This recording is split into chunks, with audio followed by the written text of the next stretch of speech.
Okay, well, I wanted to talk a little bit about some website best practices, primarily about if you're going to be using your website to drive traffic, how you really want to have a focus and make that focus very clear.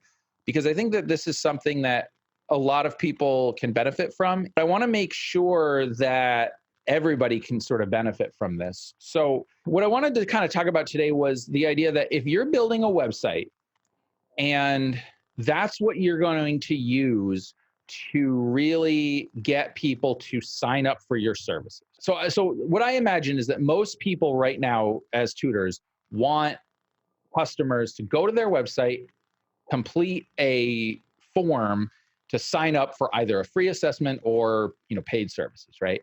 And so whether you find them on social media or whatever, you're probably ultimately directing them to your website for the transaction. So what you want to do on your website is you want to make it very easy and very clear for them to know exactly what your website is about and make it painfully obvious how to do business with you, right? How to click the button that you want them to click or fill out the form you want them to fill out, right?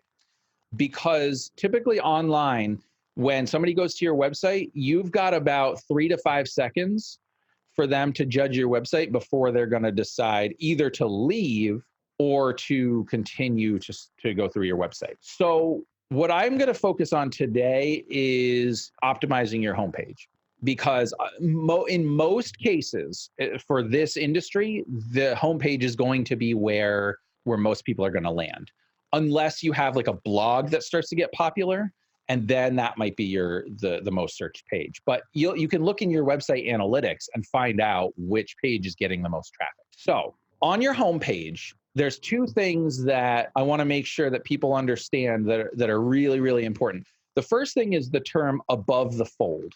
Now, have you guys heard that before? Do you know what that means? Beth does, Maria does. Okay. No. Okay.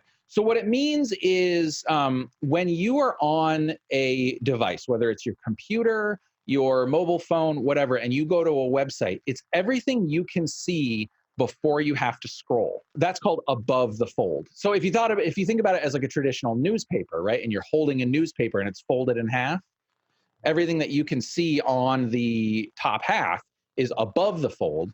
Everything below that is below the fold, right?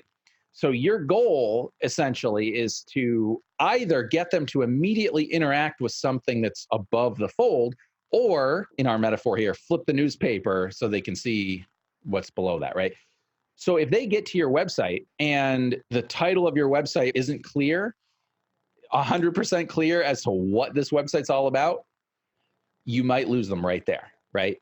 Even if they came to your website knowing what's up, that can be tricky.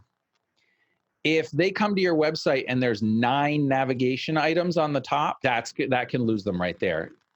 If you can have no more than 5 navigation items up at the top of your website, you can put extra stuff down on the bottom, but the website is designed to direct consumer behavior, right? So you want your website to be telling the viewer what to do and influencing their behavior, which is ultimately to click on the button to sign up for services with you, right?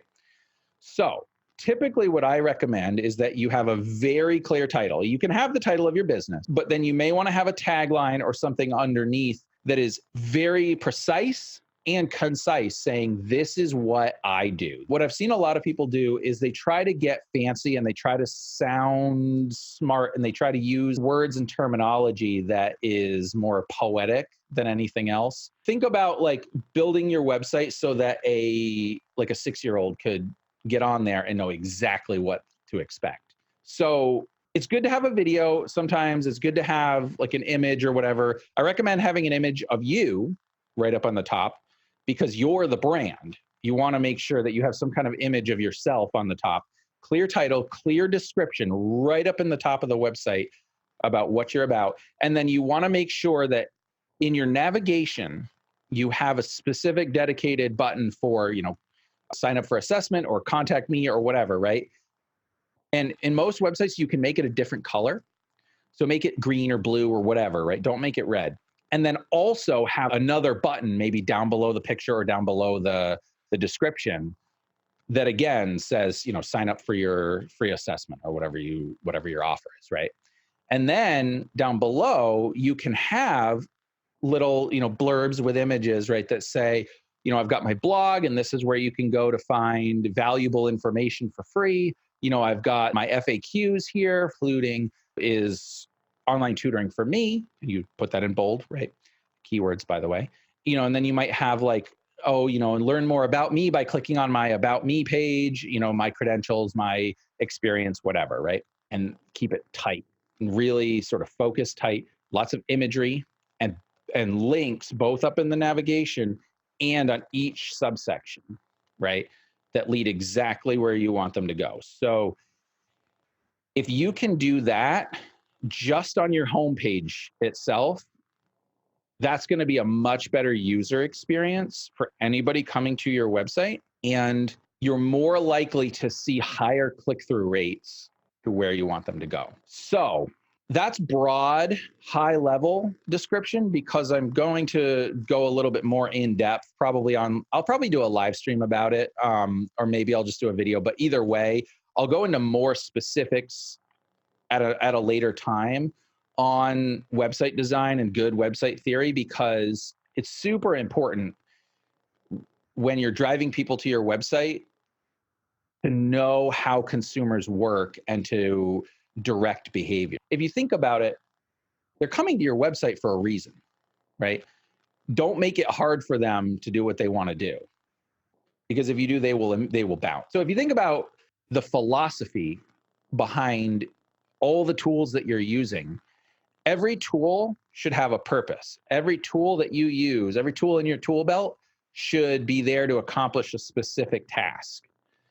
And if it's not, or you just have it because somebody said you should have it, but you don't know what to do with it and you're not using it, get rid of it, because it's not helping you.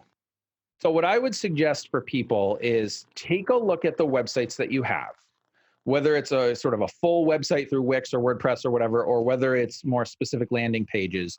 Look at the page that you believe most people are going to interact with first, and say, is this page telling them exactly what they need to know as efficiently as possible, one, and two, does this make it clear what I want them to do?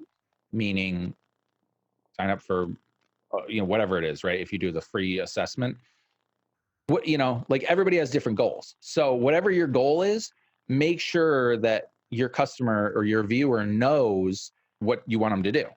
And if it's not like that, consider maybe optimizing that. And you can always reach out to me if somebody needs some major work. Then sign up with me. We can do one-on-one, and I can go through that. Otherwise, if you just want to sort of be like, hey, here's a screenshot of my website, can you make a couple of recommendations? But yeah, I would do that. I would definitely take a look at your website and make sure that it is as optimized as possible for your viewers. And then the last thing I'll say is, whatever you're doing, whatever marketing efforts you have, always include your link to your website and tell people specifically, for more information or to sign up, go to the website at whatever your website is, right? So that when they get there, they're presented with, again, the ability to do exactly what you want them to do. So hopefully that makes some sense. And I will go over it again in more detail, like I said, probably in a live stream format, because I think that those are valuable. People seem to interact with those and enjoy those. So I'll probably do that. And then, of course, there will be replays available so people can watch it at their leisure. Cool. All right, everyone. Thanks so much. Take care, everyone.